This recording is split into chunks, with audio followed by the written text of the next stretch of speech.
We go back to Monday Night Football, though. The Jaguars took down the Chiefs last night, and the defense got a pick-6 off Patrick Mahomes at the goal line. Trevor Lawrence overcame 2 stumbles to score the game-winning touchdown, 31-28 victory. The Jags matched their win total from last season, and the Chiefs now fall to below 500. Here's Trevor Lawrence on his game-winning play. Just panic, sheer panic on the ground, we didn't have any timeouts, got stepped on coming out, and I was like, I got to get up, and I was just going to throw it out of bounds to stop the clock, and then there was really no one around me, so went and made a play. Thank goodness he didn't throw it out of bounds, because look, the result maybe would have been very different. Hello to Drew Brees, who joins us now here on First Take. How are you, Drew? What's up, Drew? Let's talk a little bit about What's up, gang? How we doing? We have been out arguing, kind of, that's what we do on this show, I guess, for the last hour about Trevor Lawrence. You obviously very quarterback heavy here as a former QB. What have you seen out of Trevor Lawrence this season that you have not seen in years past?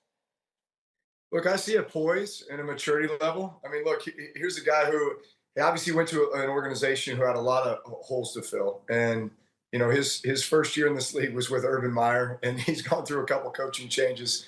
But I think they finally found a formula here. And also, I think for him, it's just, you know, going through some of those ups and downs.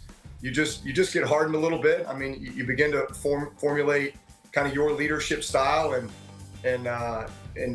really kind of dedicate yourself to your craft, but also, you know, begin to you know, kind of formulate your process and what it's going to take to help lead your team. And then you begin to see the pieces kind of come together around him. I mean, look, he's got some weapons to throw to on offense. I think he's always been a pretty poised and mature guy, but man, his ceiling is so high. He is a big, strong athlete who can push the ball down the field. Obviously, he can make plays with his legs. That last play last night was pretty crazy. But I think just like I watched his post-game interview, and I'm just listening to him talk about the situations that were coming about in the game and kind of his thought process and what he's thinking. And honestly, like that, the way he was talking was as if he was a 10, 15-year veteran in this league, you know, and he's only, a 5-year veteran. So I think he's just mature beyond his years, and now they're finally getting some pieces around him to help him go win.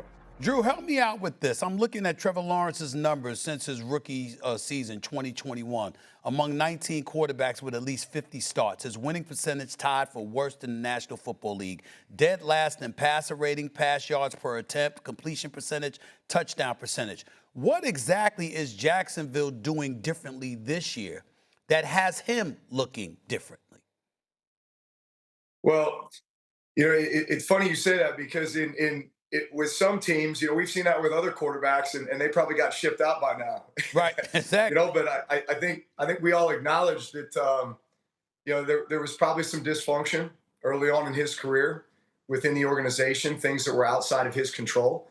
So, look, credit to the organization with just sticking with it, like just the understanding that, hey, look, we haven't really set this kid up to succeed yet. You know, like he's had his moments, but we really haven't provided a consistent culture or atmosphere that's going to really help him thrive. And, you know, they certainly seem like they have the formula now. They've got some backs who are versatile and dynamic. They got receivers who can really stretch the field. Obviously, defense has been able to come up with some plays too. And look, they're in a division that to me is pretty wide open. Obviously, the Colts have kind of surged here. You know, the Texans have faltered a little bit. The Titans are going to take a little while to figure it out. So, I mean, I'm sure they look at the division like, hey, this thing is ours for the taking. And, you know, beyond that, I mean, you come off beating the champs last night, or, a team that's been, you know, kind of the model in the AFC over the last, 7-8 years. And you got to be feeling pretty good about the direction you're headed.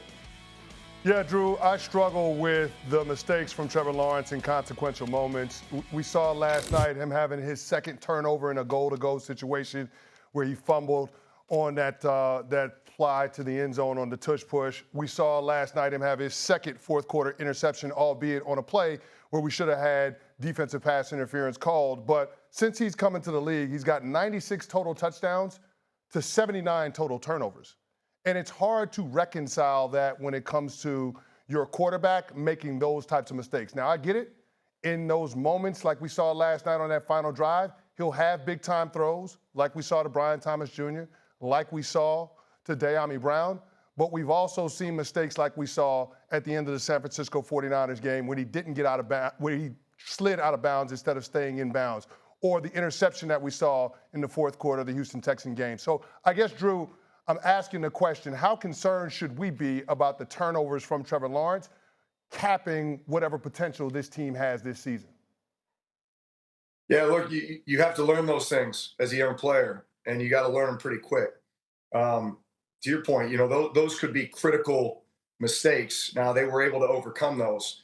But if I'm sitting there as a coach in the meeting today or after those moments in those games, despite the win, you are pointing out those things as, hey, these are critical learning moments that you must rectify, or else you're not going to get us and this team to where we need to go, and you may not be the guy around here.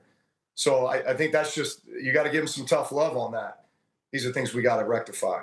How are you looking at the Jacksonville Jaguars as a collective unit, Drew? I mean, looking at scouring the AFC and seeing what you're seeing. How are you feeling about them, particularly after last night's win over the Kansas City Chiefs?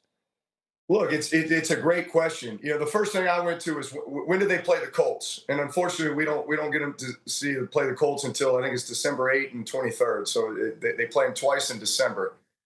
So from now until then, you're kind of waiting to see how this division is going to play out a little bit. And obviously those two sit atop that division right now.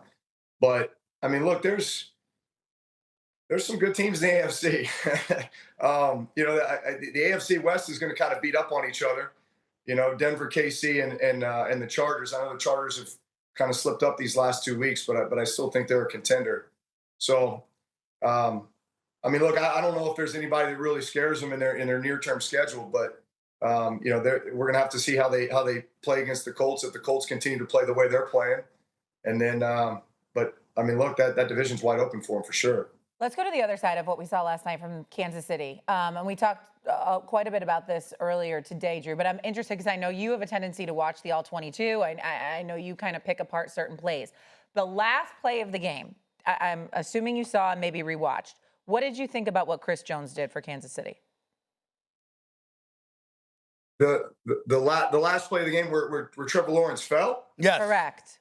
And I think we have the video. We could roll it. Chris Jones looked maybe disoriented. I don't know, but he seemed to kind of give up on the play. I don't know if you've watched it more than once, but I'm wondering your perspective on it. Well, I don't know exactly what you're talking about, other than when you see the QB fall. Oh, well, yeah, that's that's not good. That's not good. You don't want to put that on tape. You do not want to put that on tape. And my question, Drew, would be this. What do you say if you're a starter team like a Patrick Mahomes? Do you say nothing? Do you leave that to the coach? Is it a team meeting? When you see something like that transpire, where a player clearly gives up on a play, it could have made a difference, in terms of helping to win the game. What do you say? What do you do in that situation?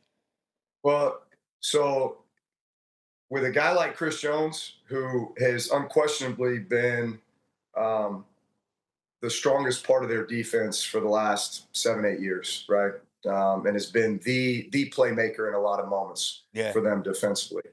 As a leader on the offensive side, I don't think you need to say anything if you know the guy. It's either one of two things. Either he's going to take it upon himself to stand up in front of the team and say, you know what, guys, that was unacceptable, and that is not going to happen again. Or you can just look him in the eye and you see that look of, I'm going to make up for that. Like, just kind of stiff upper lip, like, let's go. Like, get me back on that field, man. I do not want that to be the last snap that guys on my team, perceive me to be. It just seems so. It's either one of those two things. Yeah. Right.